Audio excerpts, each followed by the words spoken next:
ओला उबर भली सरकारी कैब देश में प्रथम थर पर सरकारी कैब सेवा आरंभ हो नवेम्बर आरंभ हो सेवार ना दि जाइए भारत टैक्सी जमती ओला उबेर आपण व्यवहार कर ठीक से भाई नवेम्बर सेवा आरंभ हो सरकारी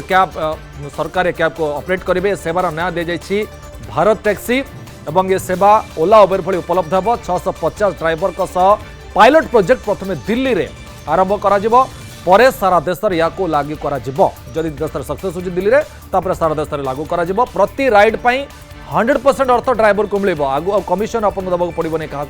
कमिशन व्यवस्था खत्म हो ओला उबेर जमीती ड्राइवर को कमिशन देवाक पड़ूला संपृक्त संस्था को एवं सेमती हेब ना ओला उबेर टैक्सी सेवा एवं देउछन्ते से भली किंतु वर्तमान भारत सरकार निजे यार सेवा देवे अनेक थर सुरक्षा नहीं प्रश्न उठी ओला उबेर उपर किंतु एटी केंद्र सरकार एभली व्यवस्था आणुछन्ती जो वर्तमान भारत टैक्सी आगमन होउछि एवं ए टैक्सी केते सक्सेस होउछि ता आगो को जना पड़े।